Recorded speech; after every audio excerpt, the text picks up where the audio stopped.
Hello, everyone, and welcome to the Why Am I Here podcast with Sonny. It's been a very interesting week, especially after the Oscars. Now I'm ready for these beers to slap me in the face, but I'm here today. I'm here today because of five gum.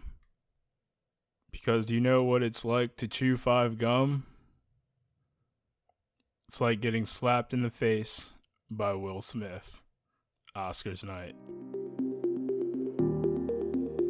And we're back, everyone. Good to be back, especially after such an interesting week, especially on Twitter. A lot of hilarious memes from the Oscar presentation. My overall thoughts on the Oscars is that the the presentation was not good. For some reason, they made the Oscars a lot longer than it needs to be, which they somehow figure out to do every year. This time it was like 3 or 4 hours long, I think. Not too sure. I was pretty delirious after that slap, I'm not gonna lie. But let's run through some of the winners of the Oscars. First with Best Director being Jane Campion for the Power of the Dog, which is not much of a surprise, to be honest. I think she was one of my predictions last week, so I'm not too upset about that one, especially since I enjoyed Power of the Dog and probably because of its directing.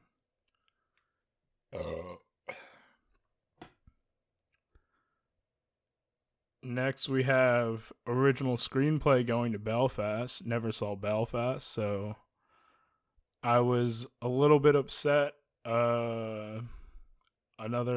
film didn't win. I think what I had picked for best original screenplay was Licorice Pizza, or even King Richard, which would have been very interesting, but goes to Belfast to Kenneth Branagh.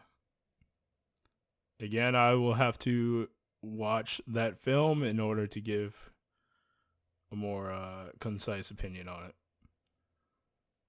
Best Adapted Screenplay went to Coda, another film I did not see, but that doesn't take away from the fact that it won this as well as Best Picture at the Oscars, which was actually shocking because I thought it would have gone to either The Power of the Dog, Drive My Car, wish it went to Drive My Car, or King Richard. Probably King Richard was a favorite in that category for sure, along with Power of the Dog. So I'm a little shocked by the Coda debacle. Wouldn't really call it a debacle, but I did. Best cinematography went to Dune, a given. That one was one of the most obvious picks. Well, maybe if we went with a tragedy of Macbeth, but can't have people saying Macbeth in theaters. That's exactly what Chris Rock did, and see, look what happened to him. Best Actress went to Jessica Chastain. Best Actress went to Jessica Chastain, The Eyes of Tammy Faye. I still have to watch that film. I actually was about to start it recently, but I ended up getting a little busy, preoccupied. It'd be like that sometimes. Best International Film Feature went to Drive My Car. The most annoying thing about that is they cut off Hamaguchi like 5 seconds into his Oscar speech. Like, what the fuck was that about? Speaking of Oscar speeches, Best Actor went to Will Smith, the right hand man, the Slapper No Dapper, taking out Chris Rock, Order 66 style, with his Palpatine sitting next to him. But I'm actually happy for Will winning the Oscar. He's been in the business for a very long time, working and grinding his way, and he's been a top billing actor for as long as I've been growing up. So it's good. I'm glad. Fortunately, he had to deal with the slapping, but I think he'll get past it. It's gonna be a thing on social media for, I give it about 2 to 3 weeks. It's kind of already dying down, and it's not even been a week yet. Man, I gotta tell you, all the memes of the slap are just fucking gold. They're all great. Love fucking memes. Love Twitter. Thank you, Twitter, for memeing the Oscars this year. And thank you, Will Smith and Chris Rock, for the best television moment in a long time, since Kanye hopped on stage in front of Taylor Swift. But most Oscar wins went to the film Dune, with 6 Oscars, nabbed up almost all the technical categories this year, which, I mean, makes sense. It's a very technical film. It's weird that Denis did not get nominated for Best Director, even though Dune was in almost every other category. But I digress. I also want to gripe about fucking Green Knight, one of the best films of last year, not getting an inkling of nominations, an inkling of thought. Probably one of the best films to come out last year, along with a few other films that came out last year that were definitely better than Don't Look Up. I'll say that. But recently, some films I watched. 2, really. I watched David Fincher's Girl with the Dragon Tattoo, which was a pretty intense film. Basically, we have a detective and a private investigator team up to track down a woman who's been missing for 40 years. A woman who they believe is dead, so they're equal parts trying to find a murder, equal parts trying to figure out where this woman is. It's a very, very brutal film with a lot of intense, vibrant violence. Dude gets a dildo shoved up his ass, but he deserves it. He totally deserves it. Even more. But overall, I thought it was an alright film. It felt like it was missing something. Not really sure what it was missing, but I guess towards the end, the story kind of falls apart on itself. It like ends with a big climactic scene, and then it kind of just meanders for like another 15-20 minutes. I know this is pretty much the denouement of a story, but I don't know. It was very weird how the pacing of the movie just stalled and then it just ended. I'm hoping there's a sequel, even though the film came out like 10 years ago, but I'm hoping for the best for sure. Most recently, I went to the theaters to see probably one of the most forgettable movies of my life, Morbius. Now, I'm not saying Morbius is a bad film. By no means am I saying it's a bad film, because it was, I guess, enjoyable. I didn't really laugh at any of the jokes, but I mean, I got it. It was just your run-of-the-mill vampire film. You know, guy turns into vampire. Can't drink human blood because that's not right, apparently. and his buddy takes the same thing, becomes a vampire. He has to take him down, like all other vampire films, pretty much. With all that being said, unfortunately, acting wise, we lost a great actor. Bruce Willis is retired from acting due to his illness that affects the way he communicates with people. Not quite sure what the illness is called. It starts with an A, though, and it sucks. It's sad to see an action star of the caliber of Bruce Willis, who's been around for a very long time in the industry, end up retiring due to complications. But hopefully he gets better or lives out the rest of his life happy. At least that's what I hope for. On to television, we have trailer for the TV show. Kind of looks like True Detective, but it's not. Under the Banner of Heaven with Andrew Garfield and Daisy Edgar Jones. Andrew Garfield taking his talents to the silver screen this time, playing a detective, which looks like he's trying to solve murders that deals in cults. Should be very interesting. I'm very, very fascinated by it.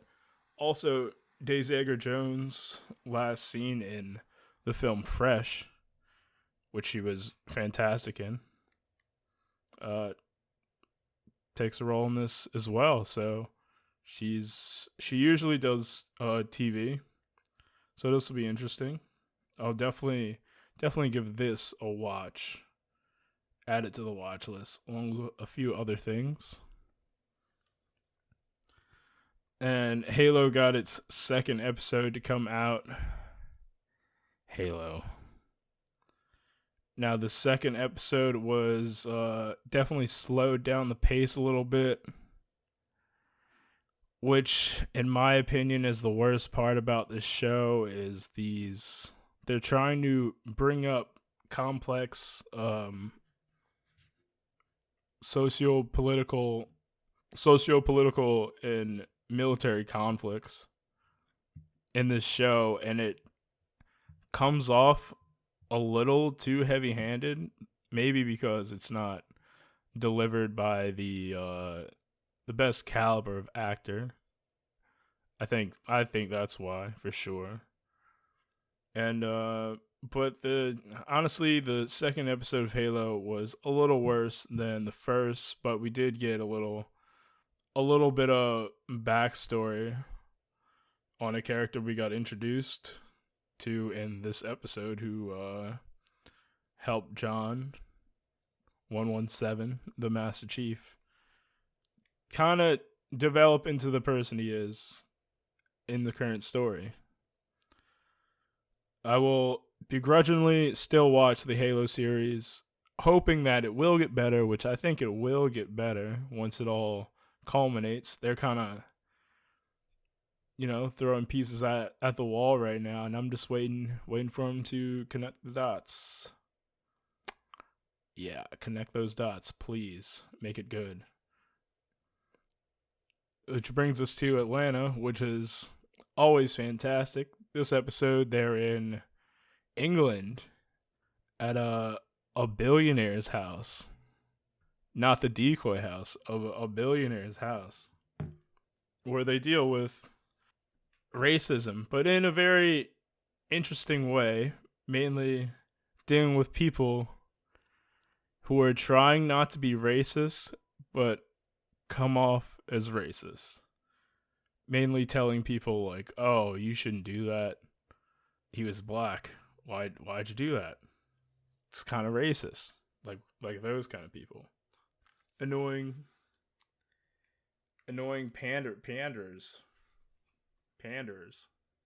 We also got the first episode of Moon Knight, which was pretty good, and Moon Knight is shaping up to be a very, very different kind of Marvel show for sure. Maybe more along the lines with the Netflix Marvel shows like the Daredevils and Punishers, but we're bringing this very interesting story to light. Uh, we follow Steven in the first episode as he is dealing with blackouts where he just goes places, don't remember, and just wakes up none the wiser. And he has to tie himself to his bed and figure it out. We got the villain whose name escapes me at the moment, which is okay because that man is fucking crazy. The opening scene of the show, this man fucking drank a cup of water, broke the glass, and put the glass in his shoes, and then started walking around in glass-filled shoes. What the fuck? He's crazy. He's fucking crazy. But I'm excited where Moon Knight goes as a show for sure. I read a little bit of the Moon Knight comics, primarily the run that was in 2016, but I do not have any Moon Knight knowledge pretty much. I just know he's a dude that has split personalities.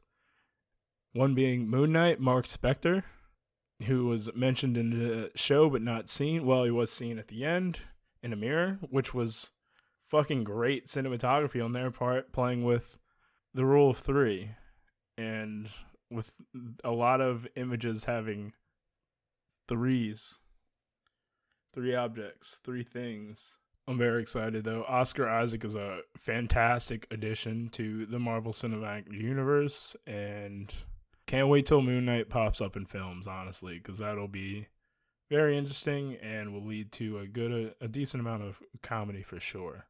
And yeah, that about wraps it up for me today. I'm not gonna go too long. Basically, yeah. That's it. That's the show. Please don't slap me because this is coming out a little too late. Yes, that was another Will Smith slap joke. I don't care. I don't care that I just used it. But thank you for listening, everyone. Have a wonderful day, evening, night, morning, whenever you may be listening. And make sure you follow up next week for another episode of the Why Am I Here podcast. Thank you.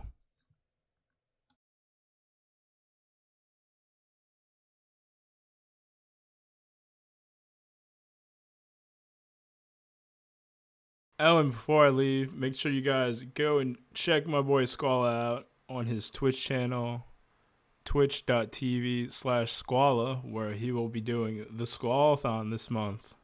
Go donate, make this man suffer and last, let's say, a whole month of streaming. Let's go, guys. Take care.